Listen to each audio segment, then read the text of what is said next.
A vote to ban physician-assisted death in the West Virginia Constitution narrowly passed on Tuesday night by 1 percentage point, about 6,000 votes. But since then, there has been a lot of commentary about voters who were both surprised to see the measure on the ballot and unsure of what they were actually voting for.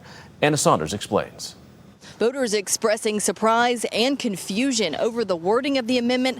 Some didn't even know what it meant to be for or against it. It was one sentence, and then there's not even like a foreword like at the beginning of a book to explain to you what it's about. And that one sentence Caleb Blankenship is talking about is this one. The purpose of this amendment is to protect West Virginians against medically assisted suicide.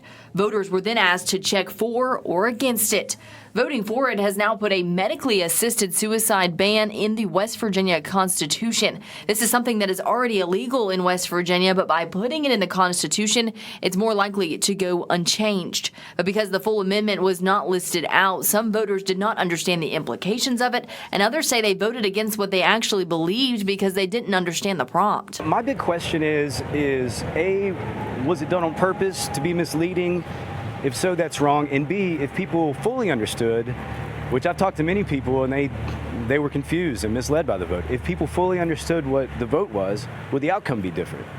And that's a huge question. According to the Secretary of State's office, they have also fielded calls from confused voters about the measure. They said if someone called ahead of voting that they read them the full amendment and would send them the full text. Delegate Pat McGeehan, one of the main supporters of putting this in the state constitution, did not respond to an interview request today, but this is what he said about the wording in our October interview. I mean, it needs to be simple, because people, when they go to the voting booth, they just don't have time to read through all of the legal language that needs to be in there to make this precise. The Secretary of State's office said voters could file with the West Virginia Supreme Court of Appeals to revoke certification. This amendment received support from the majority of the legislature, which is why it was on the ballot, and it also received support from pro-life and religious groups. Groups like the ACLU were against it. Later on down the line, should West Virginians decide that this is a right that they do want, and they do think that terminally ill mountaineers should have access to, this constitutional prohibition is just going to make, changing the landscape here exponentially harder.